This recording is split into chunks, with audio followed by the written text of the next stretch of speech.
हे बघा, हे आता बोटनेक ब्लाऊजचा बॅक साईडचा मुंडा आपण ॲडजस्ट कसा करायचा ते बघतोय बघा. हे आता आपल्याला कमी पडतोय.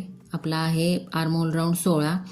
आता बॅक पार्टचा निम्मा म्हटल्यानंतर तो 8 यायला पाहिजे आहे, तर तो येत नाही आहे. त्यासाठी काय करायचं बघा, इथं पाव इंच आपण आधी खाली आपण 7 इंचावर केलेला आहे आधी. आता पाव इंच खाली घ्यायचा, अशी रेघ ओढून घ्यायची आणि 1 इंचावर असा आकार देऊन घ्यायचा मुंड्याचा. आता आकार देऊन झाल्यानंतर आपण हा चेक करणार आहे, तो करेक्ट आपला 8 इंचावरच आला पाहिजे. जेवढं शिलाई मार्जिन सोडायचं आपल्या स्लीवला तेवढं सोडून घ्यायचं. आणि हे बघा, आता 8 इंच करेक्ट आपला मुंडा आलेला आहे. तर मुंडा चेक करून का घ्यायचा, कारण ब्लाऊज मुंड्यामध्ये आवळला की शोल्डर उतरण्याचे चान्सेस असतात. म्हणून नेहमी ब्लाऊज कटिंग करताना मुंडा हा नेहमी चेक करूनच घ्यायचा. मग तुम्ही डीप नेक करा किंवा मग बोटनेक करा, मुंडा हा चेक करूनच कटिंग करायचा.